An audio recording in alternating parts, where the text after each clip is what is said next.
How you doing? Doing well, doing well. All right, good to hear that you're doing well. Everybody out there, hope you're doing well too. It's great to see you. Welcome back to another Bible Coffee, and we are diving into another very interesting passage. This being a passage that you may not be so familiar with. It's not one that we use a lot in church. Not one that we talk about a lot, but it is interesting. Let's dig in. It's all about business, baby. All about business. Please remember that I'll be reading from the column on the right, the JPS Tanakh translation. The column on the left is the NRSV translation. You're invited to follow along on either side or in your Bibles at home, or just listen as we read. After Rachel had borne Joseph, Joseph said to Laban, "Give me leave to go back to my own homeland. Give me my wives and my children, for whom I have served you, that I may go. For well you know what services I have rendered you." But Laban said to him, "If you will indulge me, I have learned by divination that the Lord has blessed me on your account." And he continued, "Name the wages due from me, and I'll pay you." But he said, "You know well how I have served you and how your livestock has fared with me. For the little you had before I came has grown to much, since the Lord has blessed you wherever I turned. And now, when shall I make provision for my own household?" And he said, "What shall I pay you?" And Jacob said, "Pay me nothing. If you will do this thing for me, I will again pasture and keep your flocks. Let me pass through your whole flock today, removing from there every speckled and spotted animal, every dark-colored sheep, and every spotted and speckled goat. Such shall be my wages. In the future, when you go over my wages, let my honesty toward you testify for me. If there are among my goats any that are not speckled or spotted, or any sheep that are not dark-colored, they got there by theft." Laban said, "Very well, let it be as you say."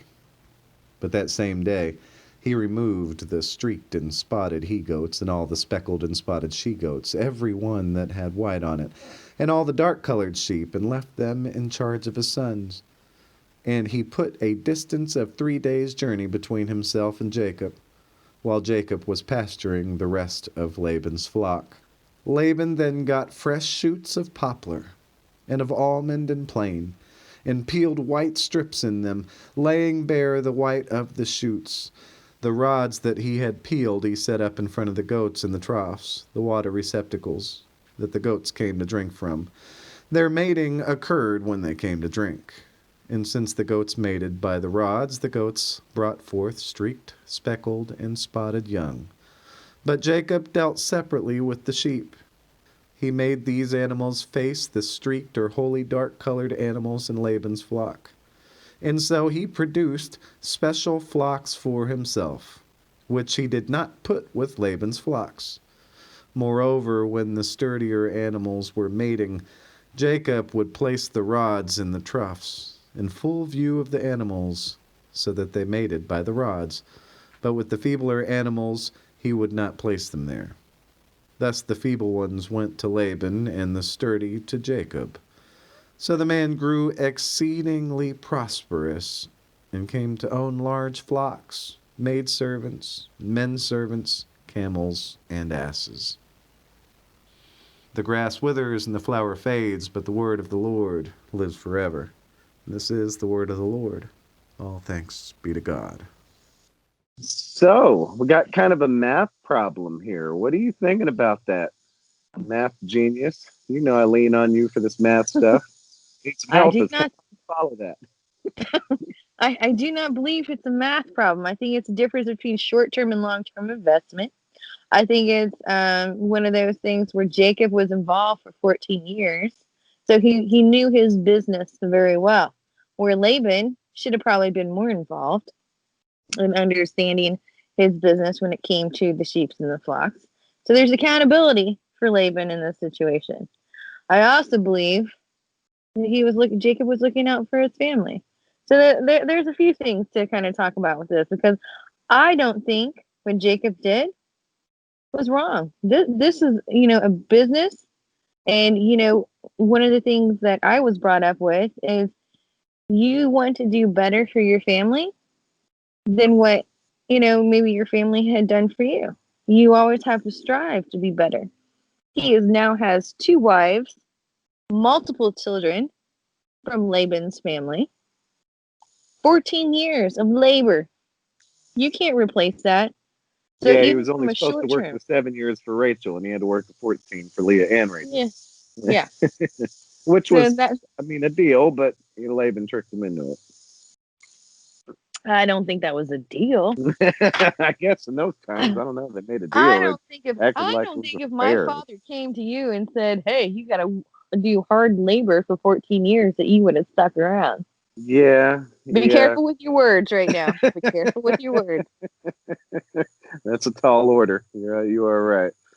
Oh, really? So you're just saying I'm not worth it? Is that what you just said? No, you're I said be absolutely. careful with your words. Careful.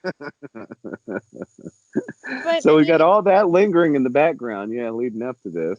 yeah, and so there's boundaries that need to be set when a man is taking care of a family. He has 2 wives, numerous children. He needs to be able to support and provide for Lord them. knows it's hard enough. Just one wife. He's got 2 of them. Man.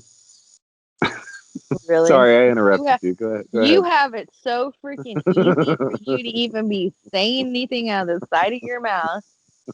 Do not go there with me. I'm sorry I interrupted. Go ahead. Yeah, you are. But I think this was smart. I don't think that he did anything wrong. I don't think Jacob did anything wrong. I think Laban was in the wrong for what he did by, tricking him for Leah and Rachel. Well, I don't don't. you think? What about with this thing where they made a deal, and then Laban, he started this problem. Jacob just wanted to leave in the first place, and then Laban's like, "Oh, come on, stay with me." And then Jacob's like, "All right, fine, just do this for me." And then Laban takes those sheep and goats that they made a deal on, and had his sons watch him away from Jacob, so he couldn't even pick from those. Like that's a dirty deal, and that's the family. Why did Laban Well, do that to Jacob? That was dirty. I because can't let him Laban thought, slide on. Not just good who, business. Laban? Laban's been dirty from the beginning. Let's just be honest with that. When he slipped Leah into the bed of Jacob, that was dirty. It was dirty from the start. And the thing is, Jacob caught on. Jacob was not stupid. He understood what was going on. And he also understood, from my perspective, he had a family that he needed to provide for and become prosperous for. Therefore, he took what he was needed in order to continue to provide and give for his, provide for his family. Yeah, and I really do think it was shady Laban doing that. And I think if it wasn't for Laban doing that, I think this would have been a shady deal on Jacob's part. But given the situation, I feel like Jacob, like you're saying, he's just taking care of his family, got the raw end of the deal. Laban did him dirty on the deal, like not just giving them the raw end of the deal, but just, rigged the deal. So, Jacob would really be stuck with him. And shame on Laban for thinking that, oh, I can trust this guy that I've, basically taken 14 years of his life. Yeah. I can trust him to say, hey, these are the sheep you want to take. Wink, wink. Yeah, sure. And it's funny. It's like Jacob the trickster, where he did the shady He's not a deal trickster. to Esau. That was the shady Okay. deal. Fair enough. And then he comes to Laban's house, and then Laban's like Obi-Wan, and he's like, "Let me show you how to how to be shady, young Padawan. Let me show you something. Let me learn you something." And then they do all this. Jacob, learns, and he's there all this time. Jacob is there, honestly, just in love with Rachel. All he wants is Rachel. He's just doing things right. And and then again, Laban comes and comes after him with the shady deal. And rigs the whole thing.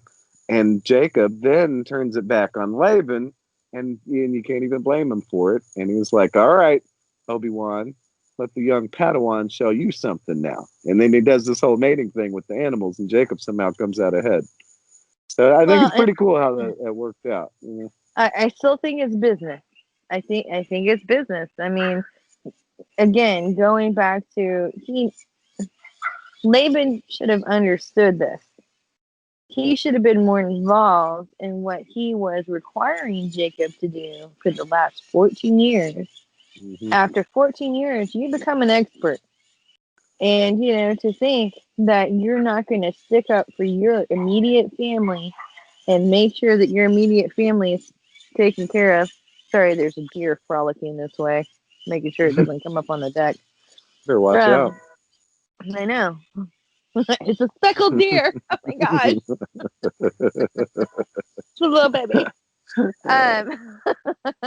But I don't think there's anything shady about it. I think it's business. I think this is how businesses in That's today's family. environment It wasn't grow up. like Jacob was just a hired hand. He's family. Yeah, but at the end of the day, would Jacob take care of Laban if his daughters wanted him to? He would have. Mm-hmm. Of course he would have. You know? Well, and Jacob was always good toward Laban, but Laban was shady towards him. That wasn't just business. This is not vengeance. That was dirty. I do not believe that Jacob was being vengeful. I think Jacob was being smart. That's true, yeah. I agree with you. I don't think he was being vengeful either. I think he took a raw situation and made something good with it. That's right. Yeah. So what do you do with that? Yeah, what do you think we should get out of this? Be careful what you ask for, and also just be careful on how you treat people. Because if you treat people good over a period of time, this would not be something that you would have to worry about. If somebody coming back around and overdoing it, and not because there could have been a collaboration between the two, right? It could have been like, let's go ahead and continue to prosper together and make all these sheep. But Jacob is not going to trust Laban. Again, he snuck a daughter into his bed, which, again, I kind of have some reservations on what Jacob's doing there. But, what goes around comes around. That kind of goes back to that whole mentality of, what you do to others. Yeah, there's a lot of that.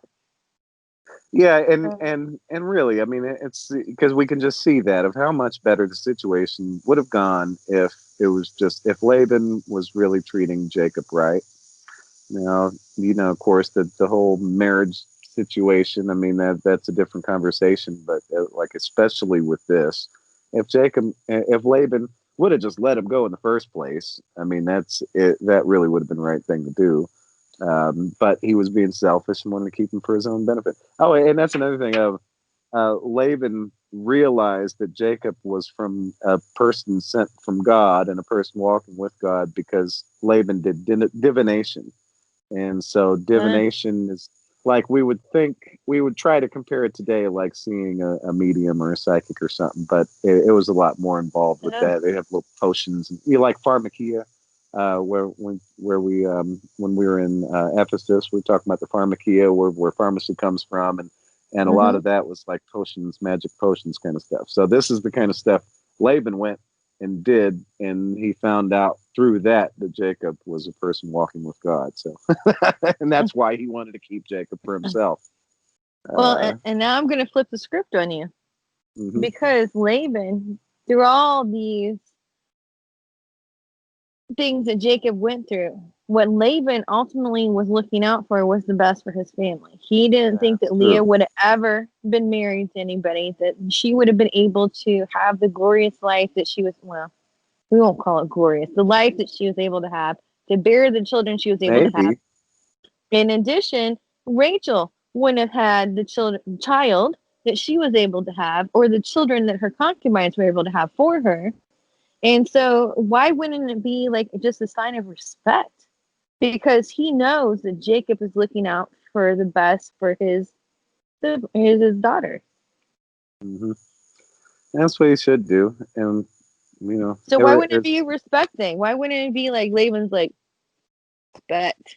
Why wouldn't it be something like that? Because I know you're trying to take out and you're looking after the best interest of my daughters and my grandchildren. You'd think, right? It seemed like all things point to that Laban That's what should have I'm done thinking right like it. now. But him wanting to keep him around, how selfish was it? Because that was also Laban taking care of his family. So at what point can that become selfish? Or was that even his aim? Was it really just all about him? Because he didn't seem to care too much about Jacob. How concerned really was he about anybody else? Yeah. Um, So why uh, we can't make assumptions about that, though. We can't make assumptions about that. but what we do see clearly is when we don't treat each other right, things get real messy. They do. They do. And when you're not having those direct, real conversations, but maybe testing one another, Mhm. in this situation, I mean, Jacob was definitely testing Laban on his intellect when it came to the sheep and being able to have these sheep that are going to help him prosper. Mm-hmm. Does That's true. it say anything? Jacob's smart. We don't know if Laban knew that. We don't know that for certain, right? We don't. It looks like it's just Jacob just knew some stuff that who was just to know that he knew that kind of stuff. And actually, it's interesting that this is kind of a foreshadowing the next chapter because it touches on that a little bit. Yeah. But I guess that's probably also a good place to end the day. I mean, just thinking about treating each other well, especially all the craziness going on, the virus stuff, the political stuff, the social unrest, and everything. And then, of course, the virus is a virus, but pretty much everything else comes down to how we treat each other, and we have problems when we don't treat each other right. That's right. And guess what? What goes around comes around. What goes around comes around. Yeah. You treat others like you would like to be treated, right? That's the kind of golden rule. Treat others as you would like to be treated. And as I'm messing around posting that like on Facebook and Twitter, I'm realizing how many times it's said in the same and in different ways throughout the Bible. It's a very readily used phrase. These are great texts to learn from, and I think we learn these stories from people who have gone through and have made, whether it be a mistake or whether it be like a different decision than we would proclaim to want to make in today's society, how the true impact could relate and impact our lives and what those ramifications could be. Yeah. So something to think about, pray about. Thank you for spending this time. Oh, we don't want to forget a picture. This picture we're still working on. This is something really special. We should be familiar because we are very into the word of the Lord. And Patty, if Patty's out there, you definitely recognize what this is. So that's the first part of the question is, what is this? The second part of the question is, where is this? And of course, that's a kind of a bonus question because there's really nothing there to clue you in unless you've seen other pictures of the inside of that place that is in a very relevant place to things that we talk about here in Bible Coffee. You're Thank so you honoring. all. Oh, whatever. I learned it from you. I wasn't honoring before I met you. Yeah. I'm not Laban, but thank you. And you're not Jacob. Watching for lightning. You better watch for those birds. They might give you what you're full of.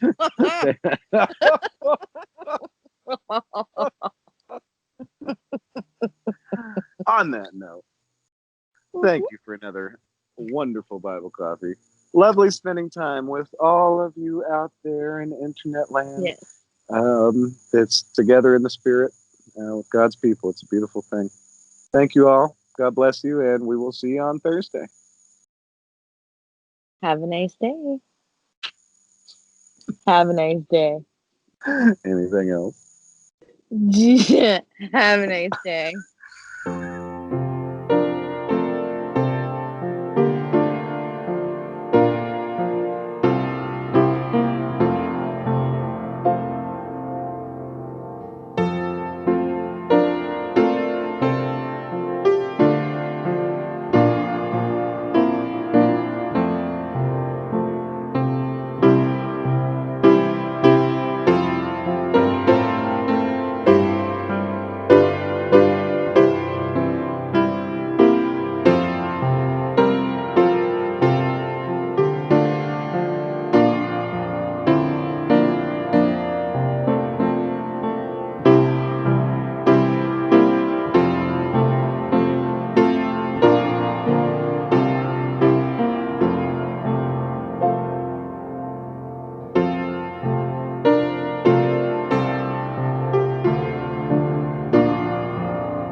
Last word.